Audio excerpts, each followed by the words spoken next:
आणि आज आपण आराधनेसाठी सुरुवात करूया. सेनाओं का यहोवा हमारे संग संग है, याकूब का परमेश्वर हमारा ऊंचा गढ़ है। सेनाओं का यहोवा हमारे संग संग है, याकूब का परमेश्वर हमारा ऊंचा गढ़ है। जिसने आकाश बनाया, जिसने पृथ्वी बनाई, जिसने आकाश बनाया, जिसने पृथ्वी बनाई, वो सर्वशक्तिमान प्रभु है। वो यहोवा हमारे संग संग है, वो सर्वशक्तिमान प्रभु है। वो यहोवा हमारे संग संग है। सेनाओं का यहोवा हमारे संग संग है, याकूब का परमेश्वर हमारा ऊंचा गढ़ है। सेनाओं का यहोवा हमारे संग संग है, याकूब का परमेश्वर हमारा ऊंचा गढ़ है। समुंदर को जिसने दुभागा, जंगल में मार्ग निकाला। समंदर को जिसने दुभागा, जंगल में से मार्ग निकाला। जो वायदे को करता है पूरा, वो यहोवा हमारे संग संग है। जो वायदे को करता है पूरा, वो यहोवा हमारे संग संग है। सेनाओं का यहोवा हमारे संग संग है, याकूब का परमेश्वर हमारा ऊंचा गढ़ है। सेनाओं का यहोवा हमारे संग संग है, याकूब का परमेश्वर हमारा ऊंचा गढ़ है। लाजर को जिसने जिलाया, जक्कई को जिसने बचाया। लाजर को जिसने जिलाया, जक्कई को जिसने बचाया। जिसके लिए सब कुछ है संभव, वो यहोवा हमारे संग संग है। जिसके लिए सब कुछ है संभव, वो यहोवा हमारे संग संग है। सेनाओं का यहोवा हमारे संग संग है, याकूब का परमेश्वर हमारा ऊंचा गढ़ है। सेनाओं का यहोवा हमारे संग संग है, याकूब का परमेश्वर हमारा ऊंचा गढ़ है। देव खरंच आपल्या सोबत आहे, संगती आहे, त्याबद्दल देवापासून नावाला आपण खरोखर उंचावूया। आणि एक गीत आहे की तूने मुझे आगे पीछे घेर रखा है, अपना हात मुझ पर रखे रखा है। तूने मुझे आगे पीछे घेर रखा है, अपना हाथ मुझ पर रखे रखा है। तूने मुझे आगे पीछे घेर रखा है, अपना हाथ मुझ पर रखे रखा है। तेरी आत्मा से भाग कर मैं कहाँ जाऊं, तेरी आत्मा से भाग कर मैं कहाँ जाऊं। तूने मुझे आगे पीछे घेर रखा है, अपना हाथ मुझे पर रखे रखा है। तूने मुझे आगे पीछे घेर रखा है, अपना हाथ मुझ पर रखे रखा है। तेरी आत्मा से भाग कर मैं कहाँ जाऊं, तेरी आत्मा से भाग कर मैं कहाँ जाऊं। आकाश में चलूं तो तू वहाँ है, अधोलोक में जाऊं तो तू वहाँ है। आकाश में चलूं तो तू वहाँ है, अधोलोक में जाऊं तो तू वहाँ है। तेरी आत्मा से भाग कर मैं कहाँ जाऊं, तेरी आत्मा से भाग कर मैं कहाँ जाऊं। तूने मुझे आगे पीछे घेर रखा है, अपना हाथ मुझ पर रखे रखा है। तूने मुझे आगे पीछे घेर रखा है, अपना हाथ मुझ पर रखे रखा है। लहरों पे चलूं तो वहाँ है, तूफान से गिरूं तो तू वहाँ है, लहरों पे चलूं तो तू वहाँ है, तूफान से गिरूं तो तू वहाँ है, तेरी आत्मा से भाग कर मैं कहाँ जाऊं, तेरी आत्मा से भाग कर मैं कहाँ जाऊं, तूने मुझे आगे पीछे घेर रखा है, अपना हाथ मुझे पर रखे रखा है, तूने मुझे आगे पीछे घेर रखा है, अपना हात मुझे पर रखे रखा है. आणि देवबापाच्या नावाला खरंच आपण धन्यवाद देऊया आणि आपण आनंद मानूया की देवबापानं खरंच आपल्यासाठी आपला पुत्र या पृथ्वीवरती पाठवला आणि खरंच देवबापानं खूप मोठं बलिदान आपल्यासाठी दिलेलं आहे. आणि आपण सर्वजण ज्यांना ज्यांना हे गीत येतं त्यांनी सर्वजण आपण एकत्र मिळून गीत म्हणूया. खुशी खुशी मनाव, खुशी खुशी मनाव, बोलो बोलो मसीहा की जय जय जय. खुशी खुशी मनाओ, खुशी खुशी मनाओ, बोलो बोलो मसीहा की जय जय जय, बोलो बोलो मसीहा की जय जय जय. मेरे लिए आया, मेरे लिए जिया, मेरे लिए आया, मेरे लिए जिया, मेरे लिए यीशु ने दुख उठाया, मेरे लिए यीशु ने दुख उठाया, मेरे लिए मारा गया, मेरे लिए गाड़ा गया, मेरे लिए मारा गया, मेरे लिए गाड़ा गया, मेरे लिए फिर जी उठा मेरा है मसीह, मेरे लिए फिर जी उठा मेरा है मसीह, मैं मसीह का हूँ, हम मसीह के हैं, खुशी खुशी मनाओ, खुशी खुशी मनाओ, बोलो बोलो मसीहा की जय जय जय, बोलो बोलो मसीहा की जय जय जय. थँक्यू व्हेरी मच आणि मला ही संधी दिल्याबद्दल खरंच ब्रदर विजय आणि सिस्टर शीला यांचे मी खूप खूप मनापासून आभार मानते. आणि खरंच देवबापानं मला ही आज स्तुती आराधनेसाठी जी वेळ दिली त्याबद्दल मी देवबापाचं खूप खूप मनापासून आभार मानते. आणि इथून पुढची जे प्रार्थनेची वेळ आहे ती मी ब्रदर विजय यांच्याकडे सोपवते. Thank you so much. Thank you sister. Thank you सुंदरशा अशा वर्षी. येथे सेवा करतो. त्याआधी मी मुंबईमध्ये एक जवळपास 10 वर्ष सेवा केली आणि त्यानंतर आता सोलापूरमध्ये देवाच्या कृपेने सेवा करत आहे. मी फार आभारी आहे आज या संध्याकाळी आपल्या सगळ्यांसोबत देवाचं वचन वाटण्याची आणि माझी साक्ष वाटण्याची संधी परमेश्वर मला देत आहे. जसं विजय अंकल यांनी म्हटलं की गेल्या काही दिवसांमध्ये माझ्या आजोबांची तब्येत फारच खराब झालेली होती.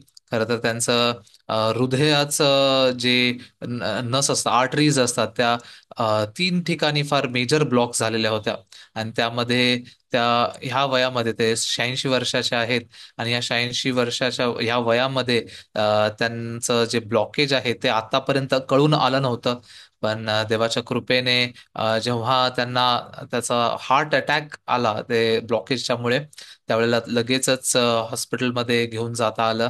माझा आतेभाऊ प्रणय तिथे सोबत होता आणि बाकीचे माझे कझिन्स वगैरे सर्वांनी मिळून हॉस्पिटलमध्ये घेऊन जाऊन त्यांचं योग्य त्या पद्धतीनं ट्रीटमेंटला सुरुवात केलं.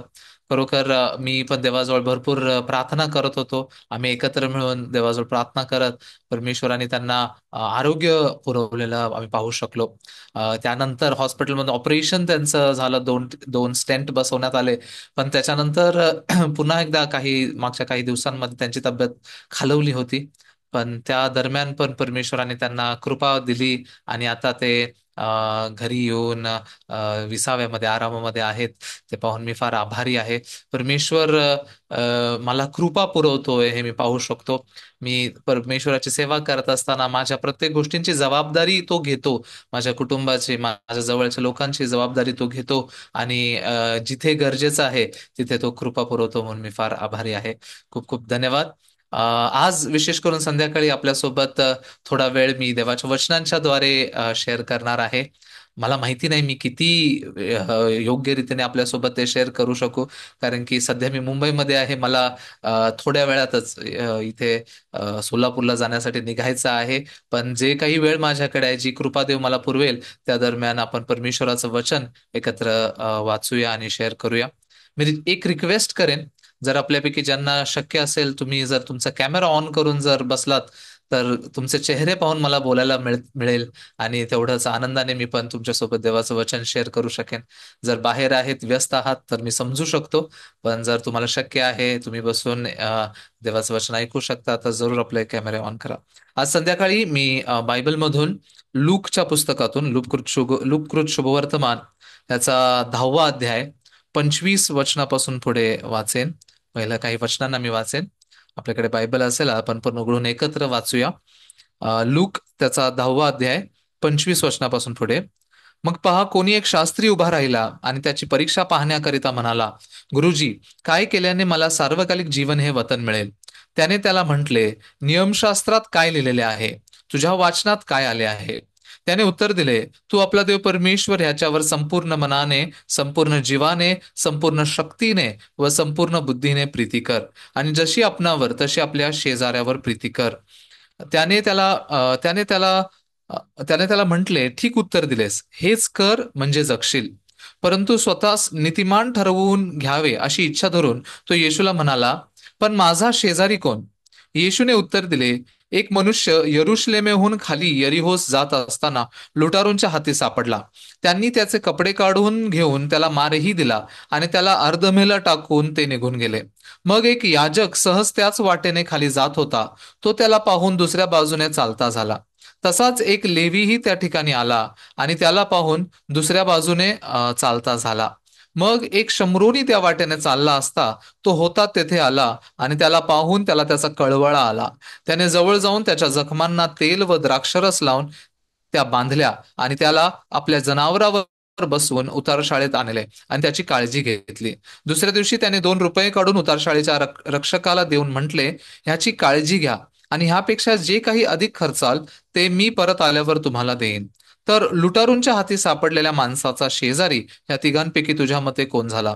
तो म्हणाला, त्याच्यावर दया करणारा तो. येशूने त्याला म्हटले, जा आणि तूही तसेच कर. मी 37 वचनापर्यंत वाचलं. खर तर हे देवाचं वचन फार गहन आहेत. ह्या पूर्ण वचनांचं जरी अध्ययन करायला काही थोडकेच वचन आपण वाचले आहे, पण ह्याच्यामध्ये दडलेलं देवाचं अंतःकरण, देवाचं ज्ञान जर शिकायला झालं तर मी 10 तास बोललो तरी कमी पडेल, एवढं जास्त आहे. पण थोडक्यामध्ये आपण ह्या गोष्टींना पाहणार आहे.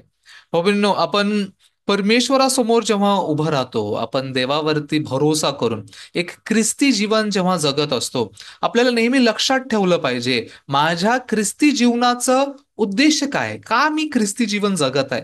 किंवा का मी येशू ख्रिस्तावरती विश्वास केलेला आहे? माझं पर्पज ऑफ फेथ, विश्वासाचा उद्देश काय? मी प्रभूवरती विश्वास करतो, मी देवावरती विश्वास करतो, त्याचा उद्देश काय? आज ह्या जगामध्ये अनेक लोक आहेत जे देवावर विश्वास करण्याचं त्यांचा काहीतरी एक विशेष कारण असतं, एक विशेष उद्दिष्ट असतो.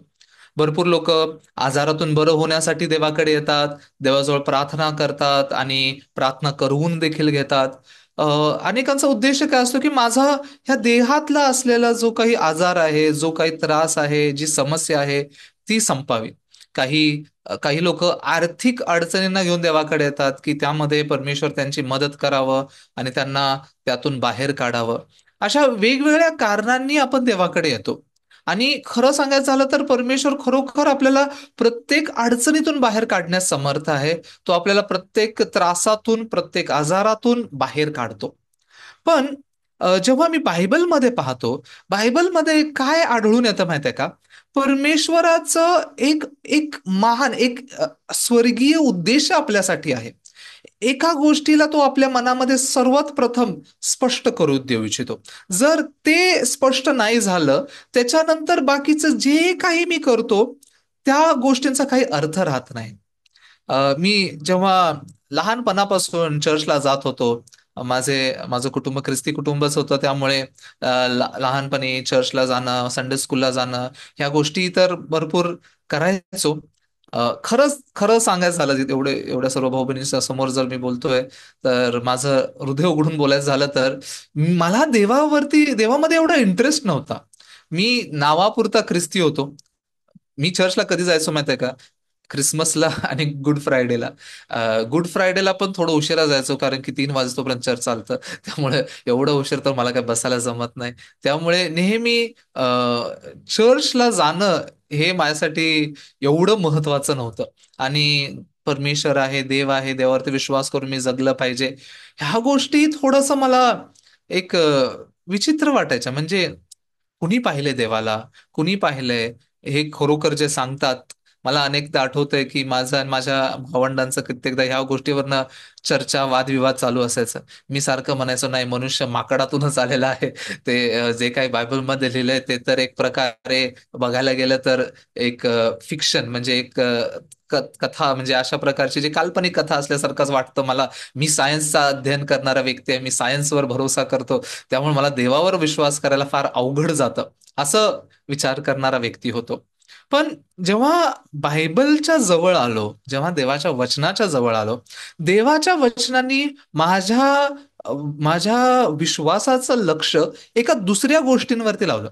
मी इतके वर्ष कित्येकदा त्या गोष्टीला दुर्लक्ष केलं, कित्येकदा त्या बाबीकडे पाहिलं नाही. त्या गोष्टीकडे परमेश्वराने मला पाहायला लावलं. आज या संध्याकाळी थोड्याशा वेळेमध्ये त्याच्याबद्दल मी बोलतोय. ती गोष्ट काय माहिती आहे का? ते आहे सार्वकालिक जीवन. सार्वकालिक जीवन. सार्वकालिक जीवन हे बायबलचं कोर टॉपिक आहे, म्हणजे एक फार महत्वाचा विषय आहे. परमेश्वर जे काही करतोय, जुन्या करारापासून नव्या करारापर्यंत जे काही कार्य परमेश्वराने केलंय, ते मनुष्याला सार्वकालिक जीवन देण्यासाठी केलेलं आहे. मनुष्याला ते सार्वकालिक जीवन मिळावं. ज्या जीवनाच्या झाडापासून मनुष्य सुरुवातीला मुकला, त्या जीवनाला, त्या अनंत काळच्या, सार्वकाळाच्या जीवनाला ते जीवन मनुष्याला प्राप्त व्हावं, हे परमेश्वराचं उद्देश आहे. आणि ते परमेश्वराने कसं घडवून आणलं, ह्याचीच पूर्ण स्टोरी बायबलमध्ये असं आपण म्हणू शकतो. ते परमेश्वराने ते सार्वकालिक जीवन मिळवण्याचा मार्ग कसा मनुष्यासाठी उघडला. पण पण विचित्र गोष्ट काय आहे, भले देवाचं अंतःकरण मला सार्वकालिक जीवन देणं आहे, मला त्याच्यासोबत जोडणं आहे, त्याच्या राज्यामध्ये घेऊन जाणं आहे, पण मी जेव्हा देवावरती विश्वास करून जगलो, माझा फोकस कधी सार्वकालिक जीवन नव्हता. माझं फोकस काय असायचं? आता मी थोडं त्रासात आहे, प्रार्थना करायचं. मी जेव्हा पण प्रार्थना करायला देवाजवळ जायचो, काहीतरी अडचण आली, काहीतरी समस्या आली, परीक्षा आली आहे बाबा, आता परीक्षेसाठी प्रार्थना करायला पाहिजे. मग परीक्षेच्या वेळेला देवाजवळ गुडघे टेकून रडून रडून, देवा माझी मदत कर, देवा मला कृपा पुरव, म्हणून भरपूर प्रार्थना तर करायचं. पण परीक्षा झाली किंवा काय, सगळेच अडचणी जर टळल्या, तर माझं आणि देवाचा काही संबंध नाही. मी एवढं काही इंटरेस्ट वाटायचं नाही. कारण की जो फोकस परमेश्वराचा आहे, कित्येकदा तो फोकस माझा नव्हता, माझ्या विश्वासाच्या जीवनाचा नव्हता. मी सहज बायबल वाचता वाचता काही वचनांच्या द्वारे जेव्हा पाहिलं देवाचं अंतःकरण काय आहे, त्यावेळेला अनेकदा शॉक बसला मला. माझ्या मनामध्ये माझ्यासाठी शॉकिंग झालं की मी खरोखर देवावर विश्वास करतोय का, असा प्रश्न पण माझ्या मनामध्ये येऊ लागला. माफ करा, मी भरपूर वचनं तुम्हाला काढायला लावेन आणि वाचायला लावेन, तर माझ्यासोबत तुम्ही पण बायबल घेऊन जर बसून अनेक वचनांना आपण जर पाहू, तर देवाच्या वचनांना व्यवस्थितरित्या समजू शकू. बायबलमध्ये मत्तईच्या 7 अध्यायामध्ये एकदा मी वचन वाचत असताना अशा प्रकारचा शास्त्र भाग वाचला. मत्तईचा 7 अध्याय, त्याचं 21, 22 आणि 23 वचनामध्ये असं लिहिलेलं आहे. मत्तई 7, त्याचं 21, 22 आणि 23. मला प्रभुजी प्रभुजी असे म्हणणाऱ्या प्रत्येकाचा प्रवेश स्वर्गाच्या राज्यात होईल असे नाही, तर जो माझ्या स्वर्गीय पित्याच्या इच्छेप्रमाणे वागतो त्याचा होईल. त्या दिवशी पुष्कळ जण मला म्हणतील, प्रभू प्रभू, आम्ही तुझ्या नावाने संदेश दिला, तुझ्या नावाने भूते घालवली व तुझ्या नावाने पुष्कळ महत्कृत्य केली नाहीत काय? तेव्हा मी त्यांना स्पष्ट सांगेन की मला तुमची कधीच ओळख नव्हती. अहो अनाचार करणाऱ्यांनो, माझ्याकडून निघून जा. ह्या वचनांना जेव्हा आपण पाहतो, इथं येशू पर्टिक्युलरली, विशेष करून एका गोष्टीबद्दल बोलतोय. ते काय आहे? स्वर्गाचं राज्य.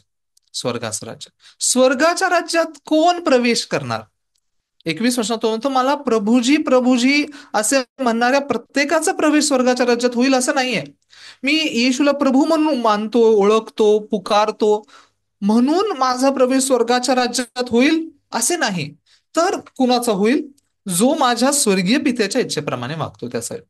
म्हणजे ज्याला स्वर्गीय पित्याची इच्छा माहिती आहे, त्या इच्छेला तो पूर्ण करतोय, त्या इच्छेप्रमाणे जगतोय, त्याचा प्रवेश स्वर्गाच्या राज्यात होईल. ह्या वचनांना पाहिल्यावरती का हे वचन माझ्यासाठी थोडे शॉकिंग होते माहितीये का? कारण की 22 वचनात बघणार एक प्रकारचे लोक येशू समोर उभं राहिलेले आहेत आणि ही लोक येशूला काहीतरी मोजून दाखवत आहेत. काय मोजून दाखवत? ते म्हणतात, प्रभू प्रभू आम्ही तुझ्या नावाने संदेश दिला, तुझ्या नावाने भूते घालवली व तुझ्या नावाने पुष्कळ महत्कृत्य केली नाहीत काय? हे लोक येशू समोर त्या दिवशी लिहिलंय 22 वर्षात, त्या दिवशी. हा कोणता दिवस आहे? तो अखेरचा दिवस, तो न्यायाचा दिवस आहे. त्या न्यायाच्या दिवशी प्रभूच्या समोर उभं राहून ही अनेक लोक काय मोजणी करून दाखवते? प्रभू प्रभू आम्ही तुझ्या नावाने संदेश दिलाय, आम्ही तुझ्या नावाने भूते घालवलेली आहेत, आम्ही तुझ्या नावाने पुष्कळ महत्कृत्य केलेत, भरपूर चमत्कार केलेत. मी जेव्हा या लोकांना पहिल्यांदा पाहिलं, खरोखर सांगू तर मी ह्यांच्यासारखा नाही दिसलो. कारण की हे साधारण लोक नाही आहेत, विशेष लोक आहेत. प्रभूच्या नावाने संदेश देणारे आहेत, प्रभूच्या नावाने भूते घालवणारे आहेत, प्रभूच्या नावाने महत्कृत्य, चमत्कार, महान कार्य करणारे लोक आहेत. पण आश्चर्याची गोष्ट काय आहे? ह्या लोकांना पण येशू म्हणतो, मला तुमची कधीच ओळख नव्हती, अहो अनाचार करणाऱ्यांनो माझ्याकडून निघून जा. हे फार आश्चर्याची गोष्ट आहे. ह्यांनी सगळं काय प्रभूच्या नावाने केलं, पण शेवटी जाऊन प्रभू त्यांना म्हणतो, मला तुमची ओळख नाही, मी तुम्हाला ओळखतच नाही, तुम्ही माझ्यासोबत माझ्या राज्यामध्ये येऊ शकत नाही, माझ्यापासून निघून जा, माझ्यापासून निघून जा. मग कित्येकदा मी विचार केला, अशी पाळी माझ्यावर येईल का? मी जेव्हा त्या दिवशी प्रभू समोर उभं राहणार, त्या दिवशी प्रभू मला म्हणेल का, मी तुला ओळखतो, चल माझ्या राज्यात ये, ये माझ्या राज्यात प्रवेश कर? प्रभू मला तसं म्हणेल का? का मी प्रभूला खऱ्या अर्थानं ओळखलंय का नाही? हे लोक तर माझ्यापेक्षा फार विशेष वाटतात, फार चांगले दिसतात, पण मग हे स्वर्गाच्या राज्यात प्रवेश करण्याचं मार्ग नेमकं काय आहे? ह्याबद्दल मनामध्ये अनेक प्रश्न घेऊन मी माझं जीवन जगलो. आज मी जो शास्त्रभाग वाचला, लूकचा 10 अध्याय, मला वाटतं इथे उपस्थित अनेकांनी वाचला पण असेल, अनेकदा त्याचं अध्ययन केलं असेल, त्याच्या गोष्टी बनवून, त्याचे गाणे बनवून आपण अनेकदा गातो. भरपूर प्रसिद्ध असा शास्त्रभाग आहे. पण ह्या शास्त्रभागातल्या काही महत्वाच्या बाबींकडे आपण अनेकदा लक्ष केंद्रित करत नाही. आपण पाहत नाही की नेमकं ह्या शास्त्रभागातून प्रभू मला काय सांगू इच्छितो, कोणता संदेश मला पोहोचवू इच्छितो, ह्या गोष्टींकडे कित्येकदा दुर्लक्ष करतो. या पुन्हा लूकच्या 10 अध्यायामध्ये जाऊन एक एक करत वाचत आपण त्या गोष्टींचं अध्ययन करूया. लूकच्या 10 अध्यायाच्या 25 वचनात पण सेम प्रकारची गोष्ट घडते की एक व्यक्ती येशू समोर येतोय. 25 मध्ये असं लिहिलेलं आहे, मग पहा कोणी एक शास्त्री उभा राहिला आणि त्याची परीक्षा पाहण्याकरिता म्हणाला, गुरुजी काय केल्याने मला सार्वकालिक जीवन हे वतन मिळेल? इथे पण एक व्यक्ती, शास्त्री म्हटलेला आहे त्याला. हा शास्त्री येशू ख्रिस्तासमोर येतोय आणि येशू ख्रिस्ताची परीक्षा पाहण्यासाठी का असे ना, पण एक प्रश्न विचारतो येशूला, काय काय केल्याने मला सार्वकालिक जीवन हे वतन मिळेल? हे सार्वकालिक जीवन जे आपण मगाशी मत्तेच्या 7 अध्यायामध्ये पण वाचलं, स्वर्गाचं राज्य, सार्वकालिक जीवन, हे एकाच गोष्टीबद्दल बोललेलं आहे. हा पण येशूला विचारतोय, सार्वकालिक जीवन मिळवण्यासाठी मी काय करायला पाहिजे? हो बहिणींनो, हा व्यक्ती कोणी साधारण व्यक्ती नाही आहे. हा कोण आहे माहित आहे का? ह्याला म्हटलंय कोणी एक शास्त्री. शास्त्री शास्त्री आहे. शास्त्री कशा प्रकारचा व्यक्ती असतो? इंग्लिशमध्ये ह्याला लॉयर म्हटलेलं आहे. लॉयर, शास्त्री म्हणजे परमेश्वराच्या नियमशास्त्राचा अध्ययन करून तो नियमशास्त्र शिकवणारा, इवन तोंड पाठ करून त्याला लिहिणारा, ह्याला शास्त्री म्हटलं जातं. आता तर आपल्याकडे प्रिंटेड बायबल्स आहेत, आपण प्रिंट केलेले बायबल वापरतो. पण त्या काळामध्ये जेव्हा प्रिंटिंगचं डिस्कवरी झाली नव्हती, प्रिंटिंग बनवलं गेलं नव्हतं, त्यावेळेला पूर्ण बायबल, विशेष करून जे पहिले 5 पुस्तकं आहेत ना बायबलचे, उत्पत्ती, निर्गम, लेवीय, गणना आणि अनुवाद. ह्या पहिल्या पाच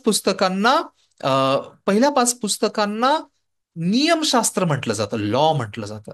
law of Moses, Pentateuch of Moses, मोशेने लिहिलेले 5 पुस्तके म्हटले जातात. ह्या 5 पुस्तकांना पूर्णपणे तोंडपाठ करून, म्हणजे त्यातलं एक कानाने मात्रा पण चुकला नाही पाहिजे, अशा पद्धतीने तोंडपाठ करून त्याला लिहिणारे, त्यांना शास्त्री म्हणायचे. शास्त्री, ते शास्त्री होते. शास्त्राला सेफ गार्ड ठेवण्यासाठी, वाचवून ठेवण्यासाठी एवढे जास्त भरपूर कॉपीज बनवायचे त्याचे, हे काम करणारे शास्त्रीय. म्हणजे त्या नियमशास्त्राच्या प्रत्येक कानानी मात्रा ज्याला तोंडपाठ आहे, ज्याला त्याच्याबद्दलचं खोल ज्ञान आहे, जो त्याला एकदम चांगलं ओळखतो, देवाचं वचन, देवांची उत्पत्ती असेल, परत निर्गम असेल, लेवीय मध्ये लिहिलेले सगळे नियम असतील, परत गणनामधल्या वंशावळी असतील, किंवा अनुवादमध्ये घडलेल्या घटना असतील, ह्या सगळ्या ज्याला तोंडपाठ आहेत, हे ज्याला पूर्ण व्यवस्थित माहिती आहे, असा व्यक्ती येशू समोर आलाय. आणि शेवटी प्रश्न काय विचारतोय? सार्वकालिक जीवन मिळवण्यासाठी मी काय करायला पाहिजे? सार्वकालिक, म्हणजे एवढं सर्व माहिती आहे, एवढं सर्व तोंडपाठ आहे, एवढं सगळं आहे तरी खरं, पण अंतःकरणात काय स्पष्ट नाहीये माहित आहे का? सार्वकालिक जीवन, सार्वकालिक जीवन स्पष्ट नाही. हे काय दर्शवतं माहितीये का? आपण अनेकदा देवाच्या वचनाचं ज्ञान मिळवू शकतो, पण त्या देवाच्या वचनाच्या ज्ञानावरती जोपर्यंत विश्वास अंतःकरणात उद्भवत नाही, तोपर्यंत ते वचन आपल्यासाठी सामर्थ्याने कार्य करू शकत नाही. हा शास्त्री, तुम्ही नंतर कधीतरी हे आपलं असं प्रार्थना संपल्यानंतर पण तुम्ही ऑनलाईन काही सर्च करू शकता की नियमशास्त्र म्हणजे काय, आणि त्या नियमशास्त्राला कसं लोक, शास्त्री लोक लिहितात. एवढं तोंडपाठ करून त्यांना लिहावं लागायचं की त्यातलं जर थोडं पण काही चुकलं ना, पूर्ण आतापर्यंत लिहिलेली गोष्ट ते वापरू शकायचं नाही, त्याला फेकून द्यावं लागायचं. इतकं व्यवस्थित पाठ केलेला व्यक्ती. पण जेव्हा येशू समोर उभं राहिलाय, त्याच्याकडे सार्वकालिक जीवनाची खात्री नाहीये. म्हणून येशूला तो विचारतो, सार्वकालिक जीवन मिळवण्यासाठी मी काय करा?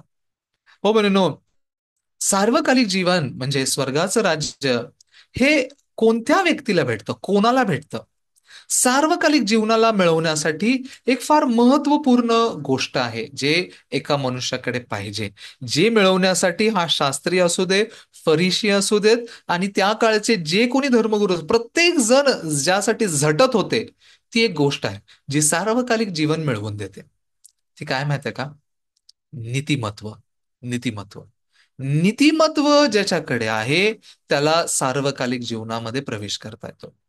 बायबलमध्ये असं लिहिलेलं आहे की त्या काळी मत्तेच्या 24 आणि 25 अध्यायामध्ये येशू ह्याच्याबद्दल बोलतो की जेव्हा त्या न्यायाच्या दिवशी परमेश्वर त्याची मेंढरं आणि शेरडं वेगळे करणार, आणि त्यावेळेला पापी नरकाच्या अग्नीमध्ये पाठवले जातील, आणि नीतिमान स्वर्गाच्या राज्यात सूर्यासारखे चमकतील. म्हणून हे नीतिमत्व मनुष्याला प्राप्त करणं फार गरजेचं आहे. आज आपण नीतिमान हा शब्द फार सहज सोप्या रीतीने वापरतो, पण ह्या नीतिमान या शब्दाचं गहन अर्थ आणि त्याचं ओझं, त्याचं हेवी वेट जे आहे, हे आपण किती समजता मला माहिती नाही. नीतिमत्व हे साधारण साधारण चांगुलपणा नाही. हा नीतिमत्व म्हणजे चांगलं वागणं नाही. हा नीतिमत्व म्हणजे काय? परमेश्वर जो अतिपवित्र परमेश्वर आहे, त्या अतिपवित्र परमेश्वरासमोर ग्रहण योग्य बनणे, त्याच्याद्वारे स्वीकारल्या जाण्या योग्य बनणे, ह्याला नीतिमत्व म्हणतात. मग हे नीतिमत्व ज्या व्यक्तीकडे आहे, त्या व्यक्तीला ह्या सार्वकालिक जीवनामध्ये, ह्या स्वर्गाच्या राज्यामध्ये प्रवेश करता येतो. इथे ह्या लूकचं 10 अध्याय असंच पकडून आपण आणखीन एक शास्त्रभाग वाचूया. मत्तेच्या 5 अध्यायामधला एक शास्त्रभाग आहे. मत्तेच्या 5 अध्यायामध्ये 5 अध्यायाचं 20 वचन. इथे येशू त्याच्या सोबत बसलेल्या लोकांना, मत्तेचा 5 अध्याय फार फेमस आहे, सर्मन ऑन द माउंट, म्हणजे त्याने डोंगरावर दिलेलं प्रवचन हे असं म्हटलं जातं मत्तेचा 5 अध्यायाला. त्याच्यामध्ये 20 वचनामध्ये येशू काय म्हणतो माहिती आहे का? मी तुम्हाला सांगतो, शास्त्री व परुषी ह्यांच्या नीतिमत्वापेक्षा तुमचे नीतिमत्व अधिक झाल्याशिवाय स्वर्गाच्या राज्यात तुमचा प्रवेश होणारच नाही. येशू त्याच्यासोबत बसलेल्या सर्व लोकांना, त्याच्या शिष्यांना आणि बाकीच्या सर्वांना काय शिकवतोय, की जर तुम्हाला स्वर्गाच्या राज्यात प्रवेश करायचा आहे, सार्वकालिक जीवनात प्रवेश करायचा आहे, तर तुमच्याकडे नीतिमत्व पाहिजे. आणि ते कसलं नीतिमत्व पाहिजे? शास्त्रीय आणि परुषी ह्यांच्या नीतिमत्वापेक्षा तुमचं नीतिमत्व अधिक झालं पाहिजे, अधिक असलं पाहिजे. अजून म्हणजे काय म्हणतात, हायर ग्रेडचं, हायर लेवलचं असलं पाहिजे, तर तुम्ही स्वर्गाच्या राज्यात प्रवेश करू शकता, नाहीतर प्रवेश होणार नाही. हे शास्त्री आणि परुषी यांच्याबद्दल जेव्हा आपण बायबलमध्ये वाचतो, हे साधारण लोक नाही आहेत. पौल पौल स्वतःबद्दल म्हणतो, मी परुषांचा परुषी होतो ना. पौल परुषी होता, परुषी. परुषी कोण आहेत माहिती आहे का? फार सक्तीने देवाच्या नियमशास्त्राला पालन करणारे लोक, ज्यांना म्हणतात ना तिळाचा पण दशांश देणारे, जे प्रत्येक गोष्टीमध्ये छोट्यातल्या छोट्या गोष्टीला पण पाळण्यासाठी झटणारे, असे परुषी. शास्त्री असे जे शास्त्र भागाला तोंडपाठ करणारे व शिकवणारे, असे शास्त्री. येशू म्हणतो ह्यांच्यापेक्षा तुमचं नीतिमत्व जास्त झालं पाहिजे. हे लोक साधारण नाही आहेत. फार फारच प्रयत्न करून स्वतःला पापापासून वाचवण्याचा, वाईट कार्यामध्ये पडण्यापासून वाचवण्याचा प्रयत्न करायचा. माझं हा जो शर्ट आहे, या शर्टचं स्लीव तुम्ही बघू शकता ना, फार टाईट आहे, म्हणजे जवळ आहे हाताच्या. शास्त्री आणि परुषी लोकांचं जे स्लीव्स होते हाताचे, ते फार लांब असायचे. का माहितीये का? जेव्हा त्यांना काहीतरी वाईट गोष्ट, चुकीची गोष्ट, त्यांच्या मनात पाप उद्भवणारी अशी काही गोष्ट दिसेल, लगेच त्यांचे डोळे झाकू शकायचे, स्वतःला पापापासून वाचवण्यासाठी. इतकं कडेकोट रीतीने, एवढं भरपूर यत्न करून, प्रयत्न करून स्वतःला पापापासून थांबवणारे, नीतिमत्वासाठी झटणारे शास्त्री आणि परुषी होते. पण येशू म्हणतो तेवढ्या नीतिमत्वानं पुरेसं नाही, तेवढं नीतिमत्व पुरेसं नाही. तुमचं नीतिमत्व शास्त्री आणि परुषी जे एवढ्या कट्टर रीतीने जगतात त्यांच्या पण नीतिमत्वापेक्षा अधिक झालं पाहिजे, मगच तुम्हाला स्वर्गाचं राज्य मिळेल. म्हणजे किती कठीण असेल ते नीतिमत्व, जे हे एवढं कठोर रीतीने पालन करणाऱ्या लोकांच्या पण अधिक. मग ते नीतिमत्व कसं मिळतं ह्याची गोष्ट लूकच्या 10 अध्यायामध्ये आपण पाहू शकतोय. ह्याची गोष्ट हे आज लूकचा 10 अध्याय जो असणार ते त्याच्याबद्दल सांगतोय. आज माझा मेन विषय, मी तो लुटारूंच्या हाती सापडलेल्या व्यक्तीबद्दल जास्त बोलू शकणारच नाही, वेळ मला तेवढं मिळणार नाही. पण त्याआधी ह्या शास्त्रीला ज्या गोष्टीची गरज आहे सार्वकालिक जीवनात जाण्यासाठी, ते आहे नीतिमत्व. ते आहे मनुष्याचं, शास्त्री आणि परुषांचं नीतिमत्व नाही, हे मनुष्याचं अप्पर लिमिट, सगळ्यात हायेस्ट लेवलचं नीतिमत्व आहे. पण तेवढ्या नीतिमत्व पण पुरेसं नाहीये. मनुष्याचं उत्तमातलं उत्तम नीतिमत्व पण त्याला सार्वकालिक जीवनात घेऊन जाऊ शकत नाही. त्याला सार्वकालिक जीवनात स्वर्गाच्या राज्यात प्रवेश करण्यासाठी मनुष्याच्या टॉपमोस्ट नीतिमत्वापेक्षा पण उच्च नीतिमत्व पाहिजे. ते नीतिमत्व कसं मिळतं ह्याच्याबद्दलची या दोघांच्या चर्चा थोडी अशी आपण पाहूया. या लूकच्या 10 अध्यायामध्ये येऊया. 25 वचनामध्ये तो येऊन प्रश्न विचारतो, गुरुजी काय केल्याने मला सार्वकालिक जीवन हे वतन मिळेल? त्याच्यानंतर त्याला उत्तर येशू काय देतो? येशूच्या ठिकाणी जर मी असतो, मी पास्टर आहे, मला कोणी येऊन विचारतं स्वर्गात कसं जायचं, मी आनंदाने, बाबा तू बरं झालं भेटलास, अशी लोक भेटत नाही, बस मी तुला जर शिकवतो, सांगतो, असं असं करून तुला सार्वकालिक जीवन मिळेल, असं करेन. पण येशू त्याच्या प्रश्नाचं उत्तर सहज सोप्या रीतीने देत नाही. येशू त्याच्या प्रश्नाला अजून प्रश्न विचारतो, आणि एक प्रश्न नाही विचारत, 2 प्रश्न विचारतो. कोणते प्रश्न विचारतो बघूया आपण 26 वचनामध्ये. लूकचा 10 अध्यायाच्या 26 वचनात असलेला आहे. त्याने त्याला म्हटले, नियमशास्त्रात काय लिहिलेले आहे, तुझ्या वाचनात काय आले आहे? येशूचा प्रश्न त्या शास्त्र्यासाठी, जो नियमशास्त्राचा एक्सपर्ट आहे, त्याच्यासाठी हा होता, नियमशास्त्रात काय लिहिलेले आहे आणि तुझ्या वाचनात काय आले? म्हणजे जी गोष्ट हा एकदम चांगलं जाणतो, एकदम व्यवस्थित जाणतो, ज्याचं ज्ञान याला भरपूर आहे, त्या गोष्टीबद्दल जर त्याला व्यवस्थित माहिती आहे ना, तर त्याला सार्वकालिक जीवन मिळू शकतं. पण दुःखाची गोष्ट काय आहे, हा तोंडपाठ केलेला आहे नियमशास्त्र, हा शिकवतोय पण नियमशास्त्र, पण ह्यालाच नियमशास्त्राबद्दल व्यवस्थित माहिती नाही. हे कसं आहे आपण पुढे बघू शकतो. येशू जेव्हा त्याला विचारतो नियमशास्त्रात काय लिहिलंय आणि तुझ्या वाचनात काय लिहिलंय, तर तो व्यक्ती काय म्हणतो 27 वचनात, तो उत्तर देतो. त्याने उत्तर दिले, तू आपला देव परमेश्वर ह्याच्यावर संपूर्ण मनाने, संपूर्ण जीवाने, संपूर्ण शक्तीने व संपूर्ण बुद्धीने प्रीती कर, आणि जशी आपणावर तशी आपल्या शेजाऱ्यावर प्रीती कर.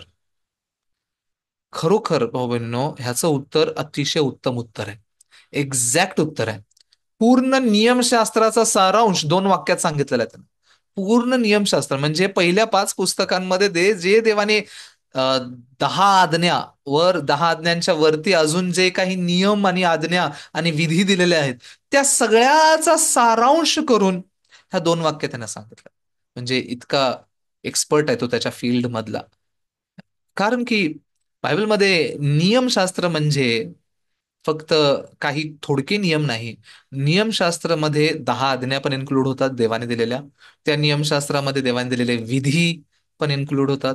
आणि पूर्ण पहिल्या 5 पुस्तकांमधल्या जे काही नियम आहेत, तुम्ही जर इंटरनेटवरती सर्च केला तर तुम्हाला त्याचं लगेच उत्तर समजेल. पूर्ण नियमशास्त्रामध्ये किती नियम आहेत, काही असं असं करा आणि असं असं करू नका, हे किती असे नियम आहेत, जर इंटरनेटवरती पण इझिली शोधण्यासाठी तुम्ही शोधू शकता. 613 नियम आहेत, 613 टोटल. 613 नियमांना तोंडपाठ केलेल्या व्यक्तीने सगळ्या एवढ्या नियमांचं एक समरी, एक सारांश, एक एकदम कॉम्पॅक्ट करून त्या सांगतोय काय, तू आपला देव परमेश्वर ह्याच्यावर संपूर्ण मनाने, संपूर्ण जीवाने, संपूर्ण शक्तीने व संपूर्ण बुद्धीने प्रीती कर, आणि जसे आपणावर तसे आपल्या शेजाऱ्यावर प्रीती कर. उत्तर बरोबर आहे, उत्तर एकदम करेक्ट आहे. पण येशूने त्याला फक्त नियमशास्त्रात काय लिहिलंय असं विचारलेलं नाहीये. येशूने त्याला हे पण विचारलं होतं, तुझ्या वाचनात काय आलं. तुझ्या वाचनात काय आलंय म्हणजे तू त्याला कसं वाचतोयस, तू त्याला कसं समजतोयस. येशूने पण जेव्हा याचं उत्तर ऐकलं, येशूने तर म्हटलं, बरोबर उत्तर दिलं, एक्झॅक्टली 28 मध्ये लिहिलेलं आहे. त्याने त्याला म्हटले, ठीक उत्तर दिलेस, हेच कर म्हणजे जगशील. एक्झॅक्टली हे कर, मग जे बोलतोयस तू ते कर.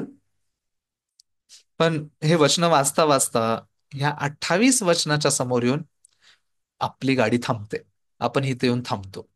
का? येशूने त्याला म्हटलं, ठीक उत्तर दिलेस, हेच कर म्हणजे जगशील. जगशील जगशील म्हणजे जीवन मिळेल तुला. मग येशूचं आणि या शास्त्रीचं कोणत्या जीवनाबद्दल बोलणं चाललेलं आहे? साधारण जीवनाबद्दल आहे का? हा, थोडासा आजारी आहे, जर हे करशील तर तुझा आजार बरा होईल, तू व्यवस्थित जगायला लागशील. नाही, येशूचं आणि या शास्त्रीचं सार्वकालिक जीवनाबद्दल बोलणं चाललेलं आहे. सार्वकालिक जीवनाबद्दल. मग सार्वकालिक जीवनाबद्दल जेव्हा बोलणं चाललेलं आहे, येशू त्याला म्हणतो, ठीक उत्तर दिलेस, हेच कर म्हणजे जगशील. म्हणजे काय? बरोबर आहे, हेच कर, मग तुला सार्वकालिक जीवन मिळेल. जे एवढं तोंडपाठ तू केलं, जे तेवढं एवढं ज्ञान तुला आहे, ते कर ना, मग ते कर म्हणजे तुला सार्वकालिक जीवन मिळेल. पण त्या व्यक्तीला काही व्यवस्थित समजताच येत नाही, बोलताच येत नाही. शेवटी पुन्हा स्वतःला नीतिमान ठरवून घेण्यासाठी तो येशूला म्हणतो, माझा शेजारी कोण आहे. मग ठीक आहे, मी करतो, पण माझा शेजारी कोण आहे जरा व्यवस्थित सांग, म्हणजे त्या व्यक्तीला जाऊन मी प्रेम करतो, प्रीती करतो. हो बहिणीनो, ह्या वचनासमोर आज आपण स्वतःला ठेवूया. आज जास्त वेळ नाही आपल्याकडे, पण आपल्या अंतःकरणांना, आपल्या आत्म्याला ह्या वचनासमोर ठेवूया. हेच कर म्हणजे जगशील. हेच कर म्हणजे जगशील. तुम्ही, तुमचे कॅमेरे बंद आहेत, तुमच्या प्रत्येकाचा चेहरा हसतोय का उदास आहे का काय आहे मी बघू शकत नाही, पण तुमच्या मनामध्ये ह्या प्रश्नाचं उत्तर तुम्ही देऊ शकता. मी हे करतो का? मी हे करतो का? काय करतो? काय करायचंय? पहिल्या वचना 27 वचनामध्ये लिहिलंय ना, काय करायचंय? तू आपला देव परमेश्वर ह्याच्यावर संपूर्ण मनाने, संपूर्ण जीवाने, संपूर्ण शक्तीने व संपूर्ण बुद्धीने प्रीती कर, व आणि जशी आपणावर तशी आपल्या शेजाऱ्यावर प्रीती कर. हे मी करतो का? त्याचं उत्तर कोणाला दुसऱ्यांना देऊ नका. स्वतःमध्ये, स्वतःच्या अंतःकरणामध्ये, स्वतःच्या मनाला द्या. खरोखर मी देवावरती संपूर्ण मनाने, संपूर्ण जीवाने, संपूर्ण शक्तीने व संपूर्ण बुद्धीने प्रीती करतो का? माफ करा, पण मी पास्टर आहे, माझं काम सुवार्थ प्रचार करणं आहे. मला काही दुसरं काम नाहीये. मी फुल टाइम मिनिस्ट्रीमध्ये आहे. मला सकाळी उठल्यापासून बायबल वाचायचं काम असतं, भाऊ बहिणींना बायबल शिकवण्याचं काम असतं, प्रार्थना करण्याचं काम असतं, दुसरं काही काम नाहीये मला. पण संपूर्ण मनाने देवावरती मी प्रीती करतो हे म्हणणं मला फार अवघड जातं. संपूर्ण मनाने. का? माझा मनाचा पूर्ण भाग मी देवासाठी दिलेला आहे, संपूर्ण मन मी दिलंय, हे म्हणणं सोपं आहे का? कारण की माझ्या मनाचा भाग कुठे इकडे जातो, कधी तिकडे जातो, कधी घरातल्यांच्या समस्यांमध्ये लागलेला असतो, कधी घरातल्यांवरती प्रीती करतोय, कधी चिंतेमध्ये पडलेलो आहे परिस्थितीला घेऊन, पैसे नाहीत म्हणून टेन्शन मध्ये गेलेला असतो, कधी काय असतं, कधी काय असतं, भरपूर माझं मन विस्कळीत झालेलं असतं ना, विस्कटलेलं असतं. नसतं का? का माझ्या एकट्याच मन तसं होतं वाटतं? पण खरोखर देवाच्या समोर उभं राहून जर विचार करणार, मी हे करतो का? हेच कर म्हणजे तू जगशील असं म्हणतोय येशू. हेच च जोडलं ना, हेच मराठीमध्ये च जोडणं म्हणजे एवढं पॉवरफुली इम्पॅक्टफुली ते करायला सांगतो. हेच कर म्हणजे जगशील. सार्वकालिक जीवन मिळवण्यासाठी हेच कर. देवावर सर्व मनाने, संपूर्ण मनाने, संपूर्ण जीवाने, संपूर्ण शक्तीने, संपूर्ण बुद्धीने प्रीती कर.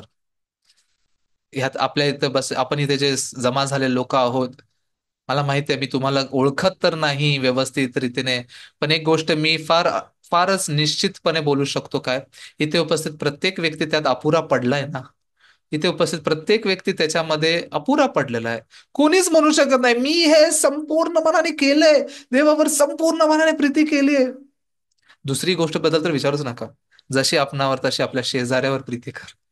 शेजाऱ्यावरती स्वतःवर प्रीती करण्यासारखी प्रीती करतो का? हा, शेजाऱ्यावरती प्रीती करता आपण ख्रिस्ती धर्म निभावतो, शेजाऱ्यावरती प्रीती करतो. घरात बिर्याणी बनवली असली की शेजाऱ्याला जाऊन देतो कधी कधी. ते तेवढे प्रीती करतो, ते तर करतो. पण जशी आपणावर, जशी माझ्यावर स्वतःवर मी प्रेम करतो, तसं मला सोडून दुसऱ्या कोणावर करतो का? माझ्या बायकोवर करतो का? माझ्या मुलीवर करतो का? का मीच पहिलं आहे? आज मी काय सांगू इच्छितो भाऊ बहिणींनो, की ह्या सगळ्या गोष्टींमध्ये आपण अपुरे पडलेले आहोत. सगळ्या गोष्टींमध्ये आपण अपुरे पडलेलो आहोत. मग परमेश्वराने जे नियमशास्त्र दिलेलं आहे मनुष्याला, त्याचा उद्देश जाणल्याशिवाय जर तुम्ही फक्त ह्या शास्त्रीसारखं त्याचं ज्ञान ठेवता, ते शिकवता किंवा पाळण्याचा प्रयत्न करता, तर तुमचं विश्वासाचं जीवन थकून जाणार असणार. देवानी त्या नियमशास्त्र, येशूने का म्हटलं त्याला हेच कर म्हणजे जगशील, हे उद्देश जर तुम्हाला माहिती नाही ना, तुम्हाला वाटेल सार्वकालिक जीवन अतिशय कठीण आहे, स्वर्गात जाणं अतिशय कठीण आहे. पण आज तो संदेश नाहीये माझा. स्वर्गात जाणं अतिशय कठीण नाहीये. स्वर्गात जाणं अतिशय सोपं आहे. सार्वकालिक जीवन मिळवणं अतिशय सोपं आहे. कुणाला सोपं आहे माहित आहे का? ज्या व्यक्तीनं मानलं मला हे जमलं नाही, मी हरलो, मी ह्या गोष्टींमध्ये फेल झालोय, मी देवासमोर खरोखर पापी आहे, दुष्ट आहे, घाणेरडा आहे, मी देवासमोर अत्यंत भयंकर पापी आहे, मी हे काय ह्याच्यापेक्षा पण भयंकर गोष्टी केलेल्या आहेत, मी देवाच्या विरोधात गेलेला व्यक्ती आहे. ज्याला हे कळालं त्याच्यासाठी सार्वकालिक जीवनाचा मार्ग मिळणं सोपं होतंय. जे मग अशी मत्तेचा 5 अध्याय वाचला तिथे येशू हे पण म्हणतो, शास्त्री आणि परुषांना हे पण म्हणतो की तुमच्या आधी चोर, जकातदार व वेश्या स्वर्गाच्या राज्यात जातील. मग चोर, जकातदार आणि वेश्याकडे असं विशेष काय आहे की ते स्वर्गाच्या राज्यात जातील आणि शास्त्री आणि परुषी जेवढे झटून प्रयत्न करतायत ते नाही जाणार? काय आहे माहितीये का? एक गोष्ट आहे, एक गोष्ट जी आज एवढ्या थोडक्या वेळेत आपल्याला किती समजते मला माहित नाही, पण त्या एका गोष्टीला जर आपण देवासमोर आज जाणलं, आज आपल्या आत्म्यासाठी सगळ्यात मोठा आशीर्वाद येतो. ती गोष्ट रोमकरासपत्रामध्ये लिहिलेली आहे. आपण वाचूया. रोमकरासपत्र त्याचा 3रा अध्याय, 3रा अध्याय 19 वचन. वेळ असता तर मी 10 वचनापासून वाचलं असतं, पण वेळ नाही म्हणून मी जस्ट कन्क्लुजनलाच त्या भागाच्या कन्क्लुजनलाच येतो. रोमकरासपत्र 3रा अध्याय 19 वचन. 19 वचनात असं लिहिलेलं आहे, आपणाला ठाऊक आहे की प्रत्येक तोंड बंद व्हावे व अवघे जग देवासमोर शिक्षेस पात्र ठरावे, म्हणून नियमशास्त्र जे काही सांगते ते शास्त्राधीन असलेल्या लोकांना सांगते. हो बहिणो, आज नियमशास्त्र या शब्दाला भरपूरदा आपण वापरलंय. जर नियमशास्त्र काय माहिती नाहीये म्हणजे काय, तर परत एकदा सांगतो, नियमशास्त्र म्हणजे फक्त 10 आज्ञा किंवा काही नियम नव्हे. नियमशास्त्र म्हणजे बायबलचे पहिले 5 पुस्तकं, त्याला नियमशास्त्र म्हणतात. त्याच्यामध्ये देवाने दिलेले नियम आणि विधी आणि भरपूर गोष्टी, त्याला सगळ्याला मिळून नियमशास्त्र. नियम, आज्ञा, विधी या सगळ्या मिळून हे नियमशास्त्र काय काम करतं हे 19 वचनामध्ये लिहिलेलं आहे. देव कृपा देईल तुम्हाला तर हे 19 वचन समजेल. बघा, तुम्हाला समजतंय का? आपणाला ठाऊक आहे की प्रत्येक तोंड बंद व्हावे व अवघे जग देवासमोर शिक्षेस पात्र ठरावे, म्हणून नियमशास्त्र जे काही सांगते ते शास्त्राधीन असलेल्या लोकांना सांगते. जो कोणता व्यक्ती नियमशास्त्रासमोर उभा राहतोय, जो कोणी व्यक्ती नियमशास्त्राच्या द्वारे देवासमोर पूर्णपणे त्याचं पालन करून उभा राहण्यासाठी जातोय, उभा राहतोय, त्या व्यक्तीच्या जीवनात ह्या 2 गोष्टी घडतात. 19 वचनात दिलेल्या 2 गोष्टी. पहिलं तर तोंड बंद होतं. तोंड तोंड बंद होतं व अवघे जग देवासमोर शिक्षेस पात्र ठरतं. देवासमोर मी शिक्षेस पात्र आहे हे कळतं. हा शास्त्री ज्याच्याबद्दल आपण बोलतोय, हा शास्त्री नियमशास्त्र पाठ केलाय, तोंडपाठ आहे, पण काय माहितीये का, कधीही त्याला घेऊन देवासमोर उभा राहिला नाही. देवासमोर जर उभं राहून बघणार, मी देवाच्या नियमशास्त्राप्रमाणे जगलोय का, हा प्रश्न जर आज तुम्ही स्वतःला विचारणार, तर ह्या 2 गोष्टी घडणार. काय करणार माहितीये का? तोंड बंद होणार. तोंड, जे तोंड उघडं असतं ना, मी हे केलंय, मी ते केलंय, मी असं करतो, मी तसं करतो, ते तोंड पहिलं बंद होतं. आणि दुसरी गोष्ट, देवासमोर शिक्षेस पात्र ठरतो. हा, खरोखर मी देवाच्या शिक्षेस पात्र आहे, मला शिक्षाच भेटू शकते, मला दंडच भेटू शकतो, देवासमोर उभं राहण्याच्या योग्यतेचाच नाही, हे कळतं. जर तुम्ही स्वतःला देवाच्या मापाने मापणार तर त्याला कळतं मी देवासमोर उभं राहण्याच्या लायकीचा नाहीये. का? कारण की नियमशास्त्राचं कामच ते आहे. नियमशास्त्र एखाद्या व्यक्तीला बदलून नीतिमान नाही ठरवत. नियमशास्त्र त्या व्यक्तीला पापाची जाणीव करतो. हे 20 वचनामध्ये लिहिलेलं आहे. पुढचं 20 वचनात असं लिहिलेलं आहे, म्हणून नियमशास्त्रातील कर्मांनी कोणीही मनुष्य देवासमोर नीतिमान ठरणार नाही, कारण नियमशास्त्राच्या द्वारे पापाची जाणीव होते. हो बहिणींनो, आज ह्या थोडक्याशा वेळेमध्ये खरोखर देव जर तुम्हाला कृपा देईल तर हे वचन तुम्हाला समजून येतील. ह्या वचनांनी अनेकांची हृदय बदललेले आहेत. ह्या वचनांनी मार्टिन लुथरचं हृदय बदललंय, जॉन वेस्लेचं हृदय बदललंय, चार्ल्स स्पर्जन यांचं हृदय बदललंय, जे असे अद्भुत देवाचे दास होऊन गेले. या प्रत्येकाच्या जीवनामध्ये ह्या अद्भुत वचनांनी कार्य केलंय. देवासमोर स्वतःला उभा करून जेव्हा त्यांनी पाहिलं, काय कळालं? नियमशास्त्रातील कर्मांनी मी देवासमोर नीतिमान ठरूच शकत नाहीये. शास्त्रीला ते कळालेलं नाहीये अजून. पौल जे हे रोमकरास पत्र लिहितोय त्याला कळालं, मी एवढं कट्टरपणे जे पाळलं, परुषांचं परुष, इब्र्यांचं इब्री बनून जे जगलो, त्याच्याद्वारे पण मी देवासमोर नीतिमान नाही ठरू शकत आहे, मी नाही ठरतोय. म्हणून नियमशास्त्रातील कर्मांनी कोणीही मनुष्य देवासमोर नीतिमान ठरणार नाही, कारण नियमशास्त्राच्या द्वारे पापाची जाणीव होते.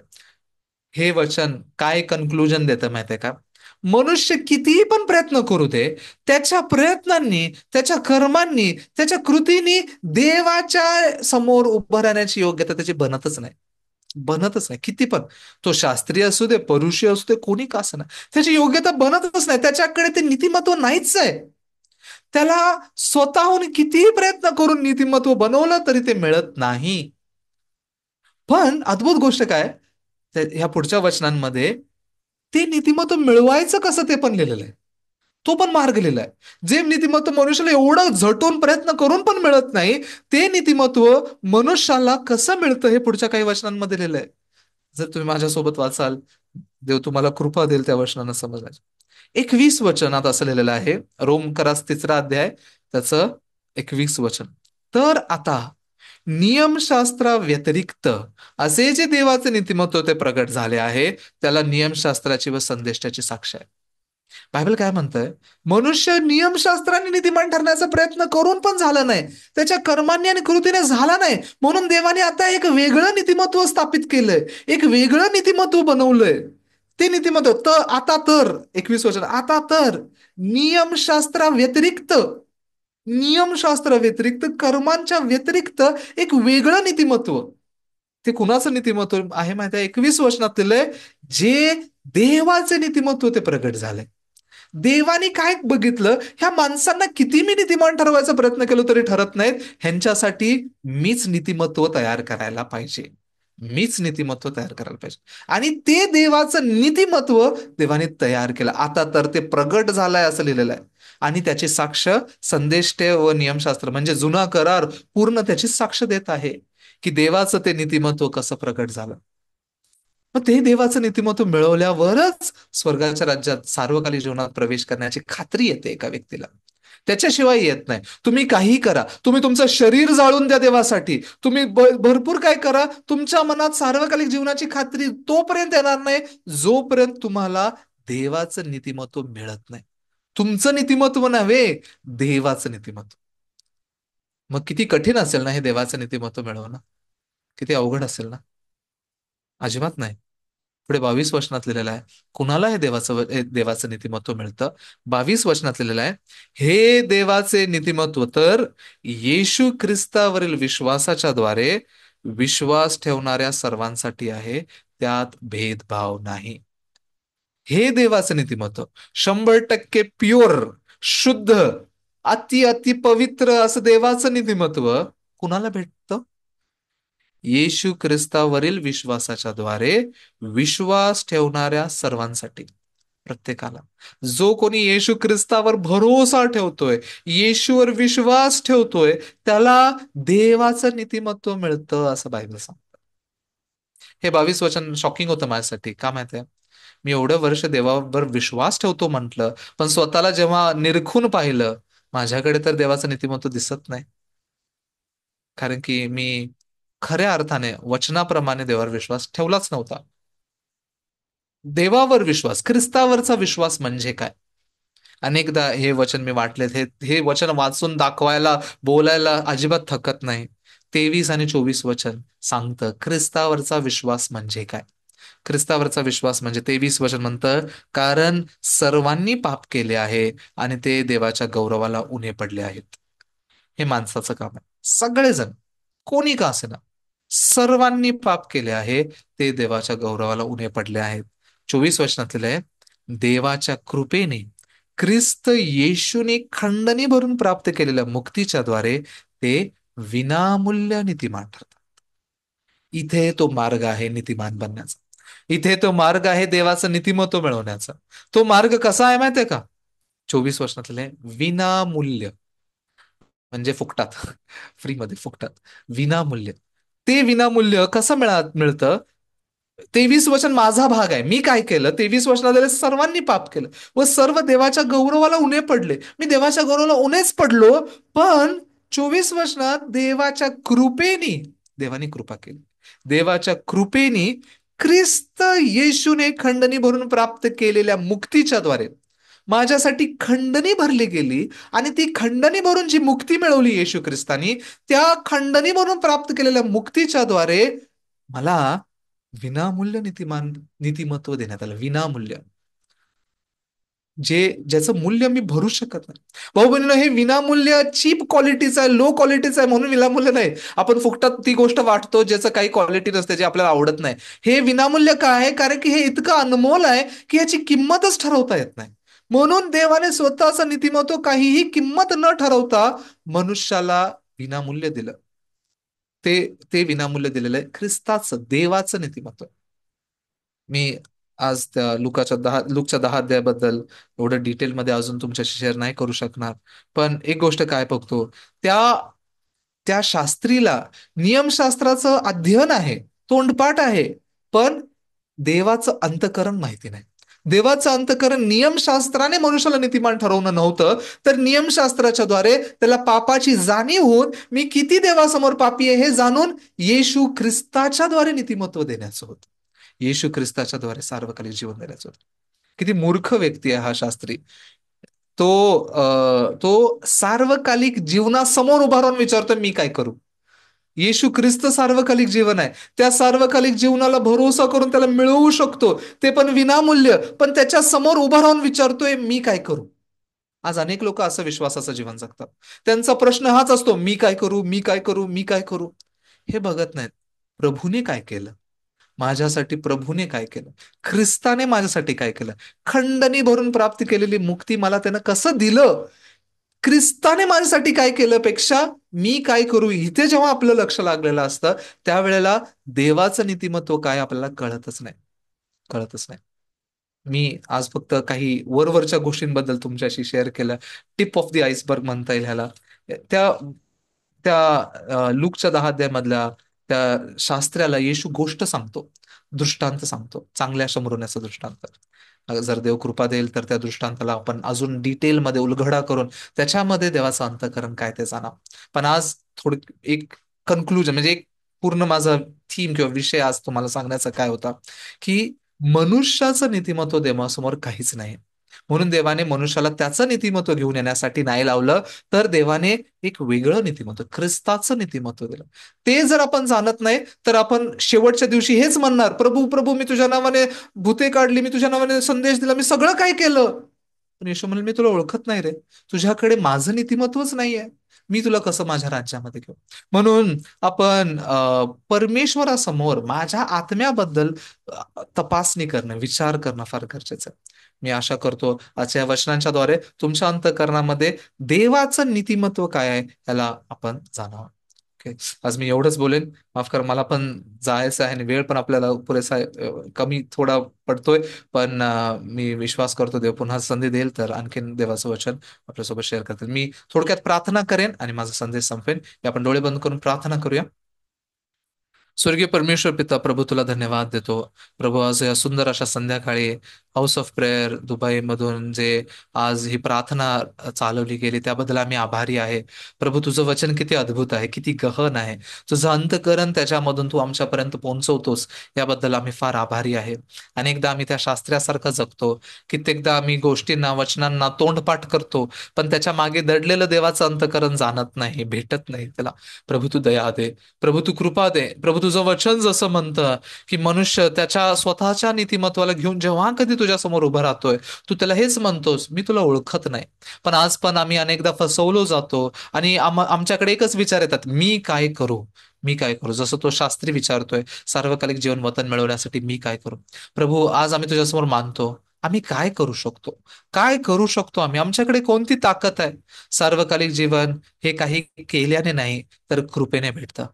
प्रभू आज तुझी कृपा, ते तुझ्या कृपेची जाणीव होण्यासाठी आम्हा प्रत्येकाला तू मदत कर. आमच्या अंतःकरणांना उघड. आज संध्याकाळचं हे वेळ देऊन देवाच्या वचनांचं अध्ययन करण्याची कृपा दिलीस त्याबद्दल आभार मानतो. प्रभू खरोखर ब्रदर विजय यांना तू आशीर्वादित कर, त्यांच्या कुटुंबाला आशीर्वादित कर. जे आमचे भाऊ बहीण दुबईमध्ये व अनेक देशांमध्ये आहेत, त्यांची तू सुरक्षा कर. त्यांनी ज्या कुठे ठिकाणी आहेत त्या ठिकाणी त्यांच्या कामांमध्ये, त्यांच्या कुटुंबामध्ये तू त्यांना सहाय्य पुरव प्रभू, त्यांची मदत कर. आणि खरोखर अशा प्रकारे देवाच्या वचनांमध्ये आम्हाला खोलवरीमध्ये जाऊन देवाच्या अंतःकरणाला भेटण्याचं कृपा दे. म्हणजे आम्ही पण पौलासारखं निश्चिंतपणे खात्रीने बोलू शकू, जगणं माझ्यासाठी ख्रिस्त व मरणं माझ्यासाठी लाभ आहे. त्यामुळे आमचं मन या जगामध्ये नव्हे तर सार्वकालिक जीवनाच्या आनंदामध्ये स्थलांतरित केलेलंच होईल. प्रभू आजचे संध्याकाळची वेळ दिल्याबद्दल आम्ही आभार मानतो. धन्यवाद देऊन ही प्रार्थना आमचा तारणारा प्रभू येशू ख्रिस्त याच्या गोड आणि प्रिय नावाने मागतो म्हणतो एक प्रभू, आमेन. ओके, खूप खूप धन्यवाद. Thank you very much.